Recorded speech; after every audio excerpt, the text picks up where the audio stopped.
Hello, universe. Hello, pluriverse. Today is the first day in December 2024.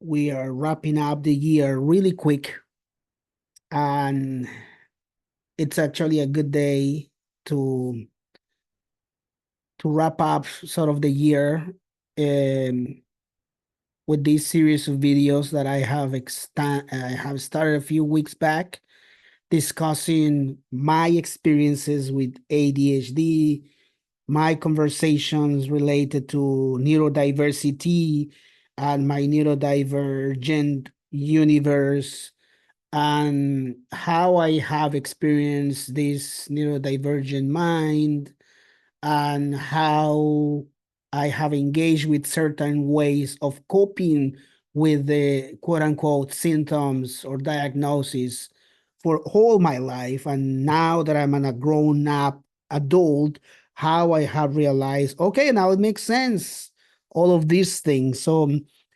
um, following up on my conversation from previous weeks about neurodiversity and art, I came to the realization, not now, but that art has been a very central part of my life, if not a very core element of who I am in different shapes or forms. And I have shared with you poetry and last week, in the previous weeks, and the intersections of art as a therapy.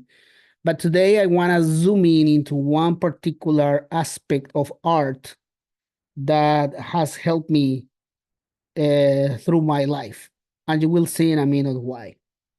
And how I relate these ideas of artistic ways of doing things.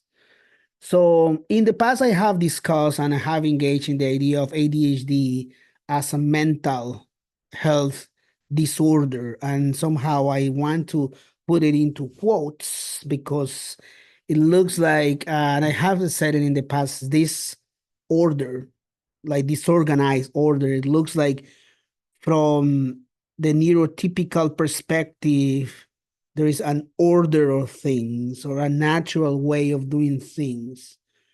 And then there are those who are outside of that order, and then therefore there is a disorder.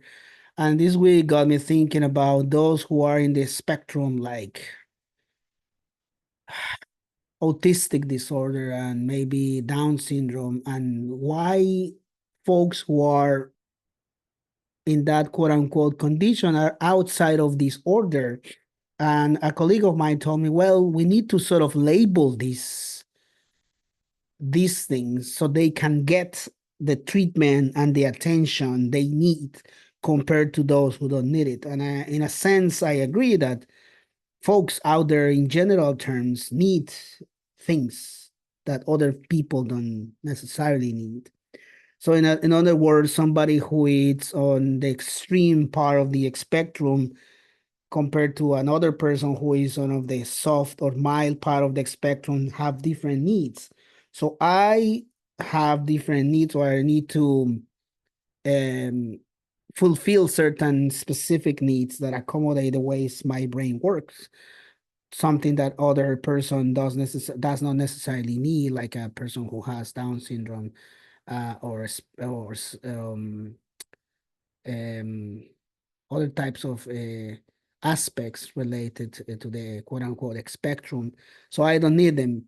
But also, I learned through the many years to mask, and I will get back to masking at some point in the near future to be normal, right? And then I don't need those things because I am not part of the neurodivergent or the neurodiversity aspect. So I don't need those ones.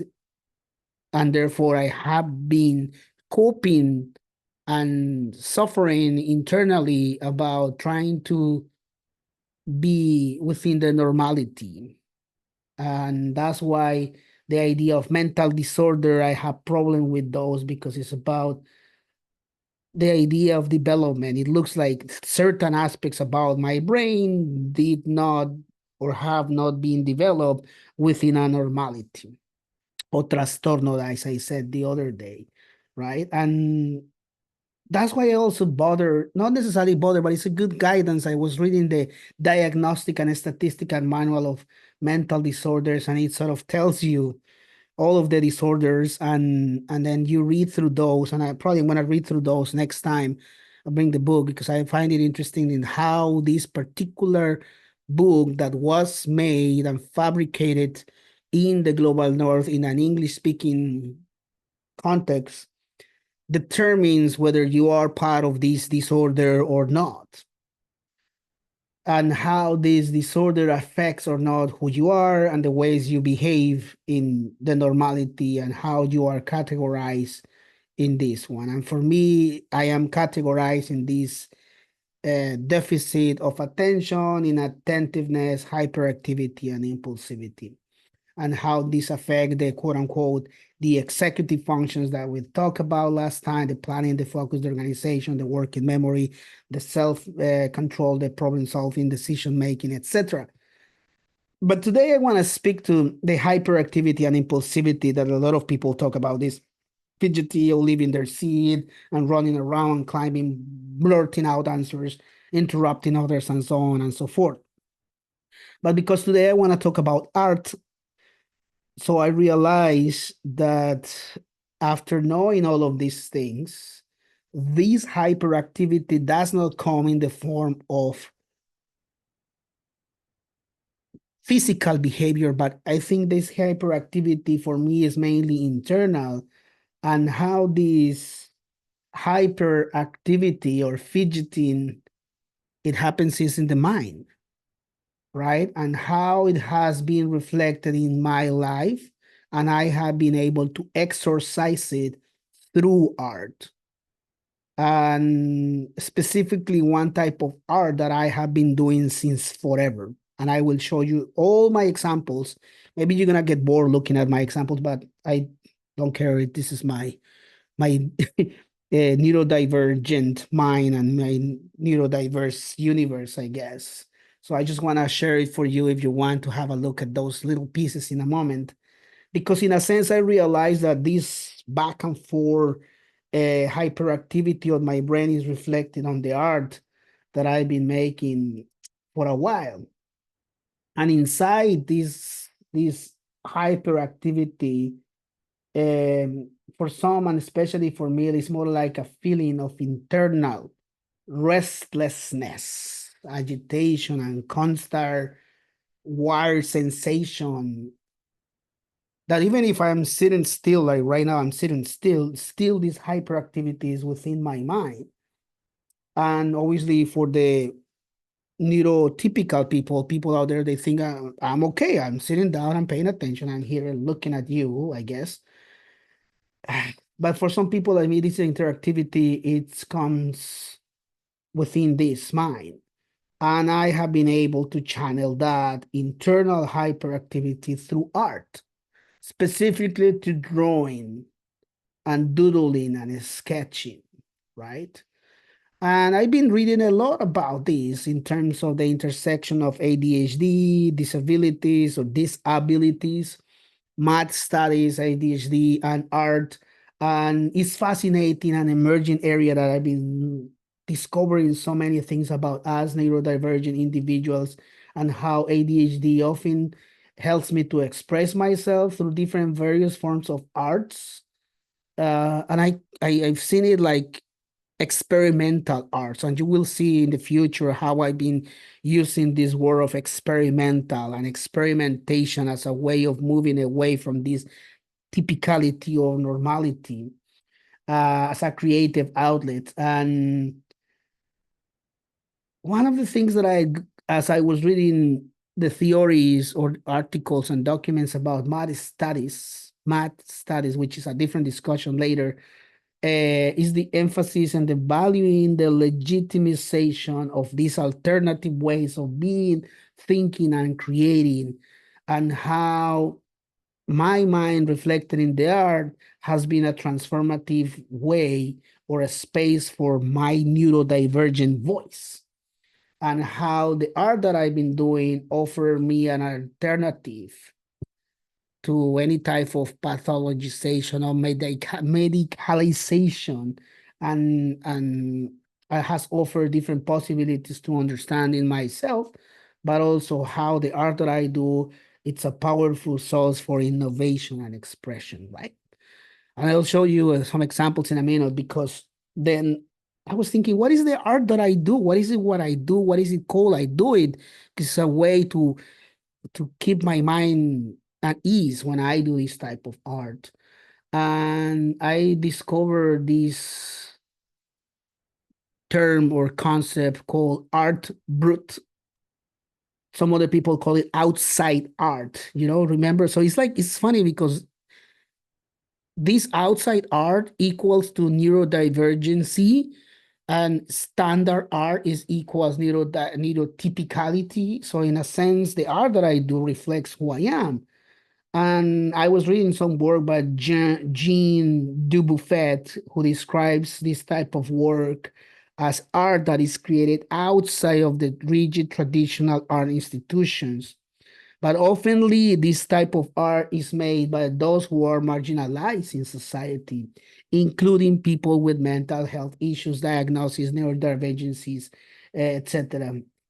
And I said, oh, well, I guess this is what I do, right? And in this context, art brut or raw art include artists that often and most of the time are not formally trained to create art. And I was like, yeah, I never learned about art. I never went to art school.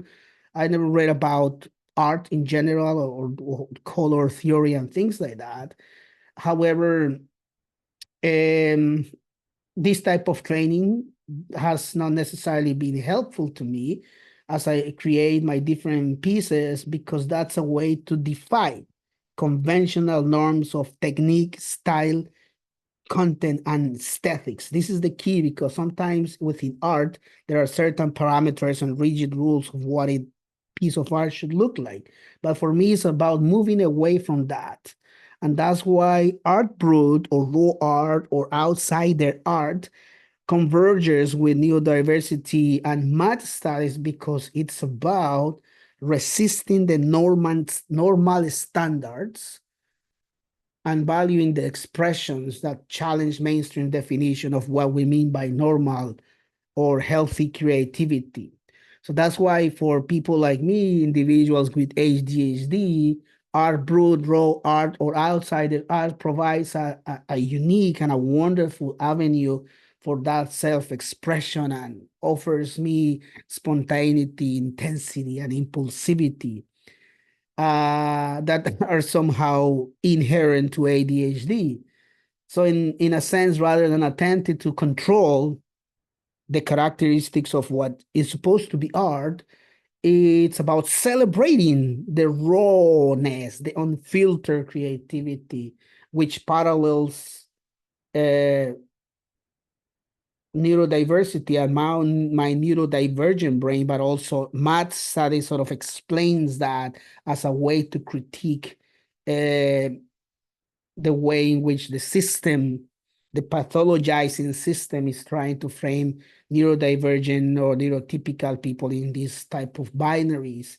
And my art shows a form of expression as an artist rather than a sign of the disorder. See, it's like, instead of saying, oh, he's making this because he has a problem, he has a disorder, it's more like it gives me some kind of agency as an artist, right? And one of the things that I explore in this idea of art brut is how it connected with ADHD, because it sort of embraces that impulsivity and spontaneity, the frenetic energy and quick brush strokes that I will show you in a minute, the burst in inspiration and the hyper focus element in one particular thing. And I'll show you in a minute how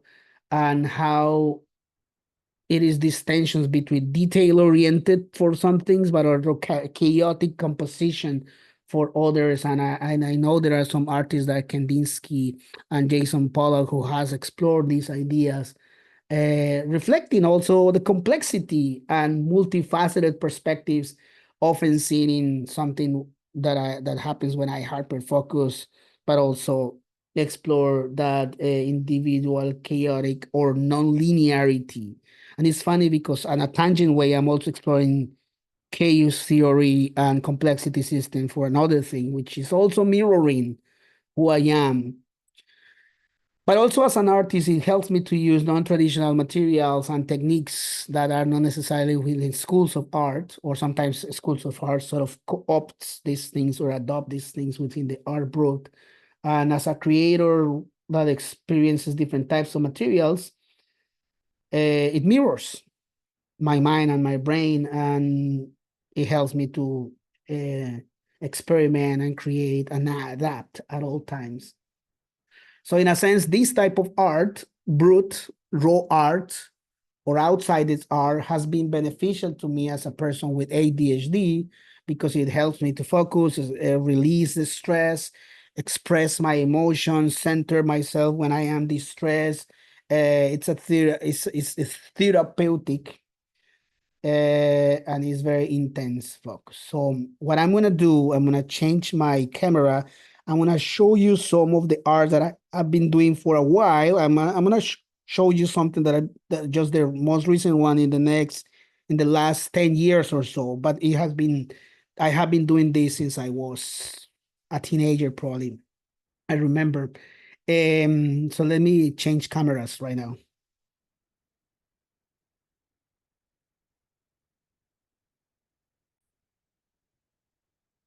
All right, so here we are. You don't see my face, but you will see some of the art that I've been working. I'm just gonna put random stuff here just so you know. So this is some of the things that I've been doing. Let me move this microphone over here because it looks like I'm probably gonna need to move closer. There you go. So here it is.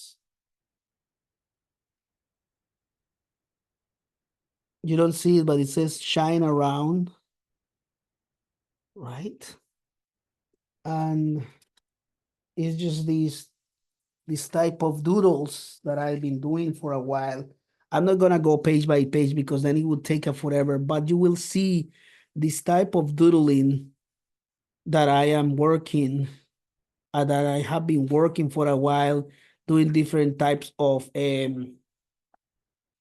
strokes and forms and lines and curves. But sometimes you will see there is a like a trend in this. Look at this. Let me see if I can do something here because it looks like I have been able to um, change my video settings. I don't want to do this. Let's see. Okay, there you go. That makes probably make hopefully that makes more sense to you.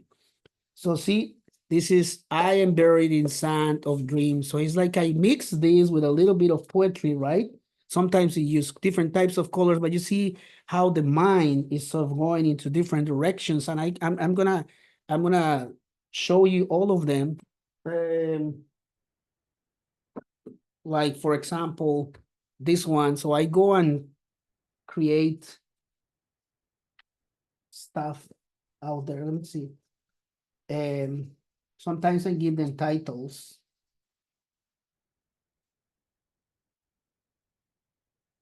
Let's see if you can decipher what it says. I'm gonna give you 2 seconds to see what the title of this one. If you don't know, it says sun fever.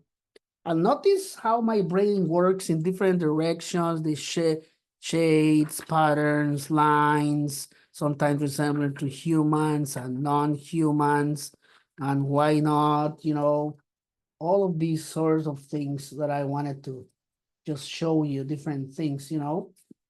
And and then here I have another one. This is one of the most recent ones playing around here. Let's see if you can read this one. This is actually 2022 playing around with some different types of markers. And this one, it's something like, as you can see, it's not even finished yet. I'm trying to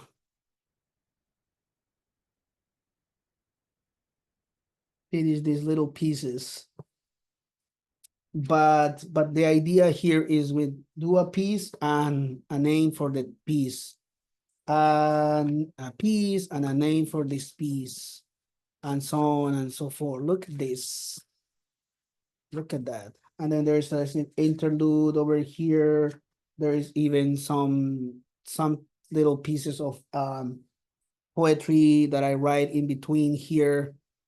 Um, Different types of ways. Look at this one. See? It's funny. Look at this one. Este no es el final. And then this is one of the more, I think this is one of the most recent ones. I finished it a few weeks back, actually. It doesn't say. Let me see if we could. It says November. You don't see it, but it says finished November 12th, like roughly less than a month ago. But there are others that I have that I can show you. Some of these ones that I did actually look on paper.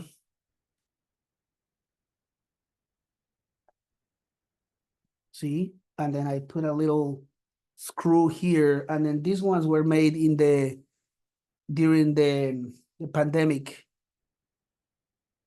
And then it has on the back a poem or a reflection on all the things that I've been doing at that time during the pandemic. Um, right? Look at all of these. And I will read some of these ones, but these were, cards that I did, right? And then the word, some words and ideas here in the back. There's another one here. Okay, here. This December 31, 2020, 2020. So 4 or 5 years ago. And this one says, prosper Perilous year, welcome untitled notes before the ultimate goal is accomplished. So it's just random thoughts, random ideas along pair with the piece of art that I'm trying to do. I'm gonna show you all of them because why not, right? Here, this one's also is sharing some notebooks that I've been doing for a while as well. Look at this one, Agent Orange, and then similar things here and there. This is 2018.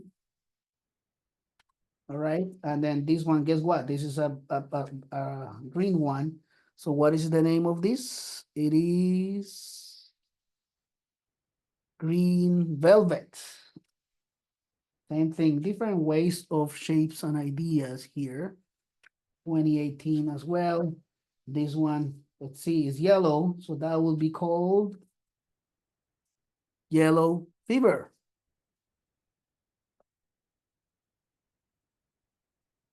Look. So there are more that I would like to share with you. So I have tons of these ones. Look at this one. Let's see this one. This one was also from the pandemic, 2020. Can you read this one? Let's see. There are so many things that I've been working on, different shapes, but you start trying to see the trend of all of these ones. And how about this one? It's another one that I did during the pandemic as well. Look, so now it's more lines. And for example, in this one, try to hyper focus on making sure that every single dot at the corner of these lines, making sure that a dot at the corner or the edge of these ones. See, so it has a pattern as well. Let me see. There you go. Let me show you others that I have. This is red. Guess what? If this is red, what is this? Raining blood. And the patterns here is red and gray, red and gray, red and gray, red and gray, red and gray, red and gray. Okay? So keep noticing those patterns So I will show you more in a second. See, this one even had a little pocket here. This one, the theme is black, just black and gray, black and gray. So different themes depending on my emotions, dark emotions for here, here, here. You know, look at all of these little things, tiny things. Here, I wanted to make sure that I wanted to follow these little dots, dots, dots, dots, dots, etc. Here, this is one of the oldest ones, 2013. So it's 10, 12, 13 years, 12 years ago. Show you really quick because I have so many. Look at this. I have so many, but I wanted to show at least really quick each one of them of all these things with the titles, right? Because I also don't want to bother you much. So this one say paisaje.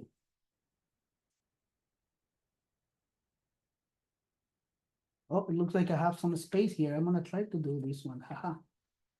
How about this one? This one is called, oh, I don't remember this. New life, maybe? New life. New new life. I don't know. I don't remember. But here you go, the patterns, trying to fix, trying to change different types of waves and patterns, etc. Some look better to me, some others not, but it's just a matter of trying to see. Here, this one, I don't even remember what it says. It says random, maybe. You tell me what you see. This one has the same patterns, but then it has like a little phrase or a word. See? Same patterns, and it has to have like a phrase or a word. So each one of my pieces has something in it. And it could be something that reflects how I'm feeling at that particular moment. Like this, I think this is another one from the pandemic times here, following the same patterns, and then it has to come with a word at some point. See? The patterns and a word, and perhaps it's a word that I'm thinking at that particular time, etc., etc., etc. So a couple more to show you about this one. Spring, I believe, same pattern, a word in here, etc. Here, hold on a minute. This one does it have this one a title? It does have a title. Let's see what this is. I really don't know what is interfere, maybe, too. Like, I don't know. Like, it would make sense. But this, as you can see, the last ones, the pattern is a piece of drawing and then a word that I'm thinking at that particular moment in time. And as you can imagine, Kandinsky, Pollock style of art as well. So I'm gonna show you the last one because I think this one is the most recent one. And I usually go out there and buy these little booklets and get to a cafe and do this work. So this is probably one of the last ones. And this is something that I realized that I haven't used Spanish in a while, as you could see for most of the work that I've been doing.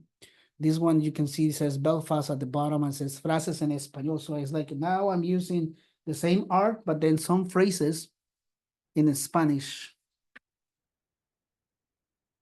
This is probably the most recent one, a couple months ago. There is some piece of art, and on top of that, it's trying to reclaim my home language, you know, trying to use my own language. I'm not going to go through all of it, but I'm going to read one, this one. Este café que bebo es un recuerdo de aquella vez que te vi por la ventana. And so on and so forth. There are so many sort of reflections or poems or however you want to call it. And I believe I finished with this one in a moment. So look.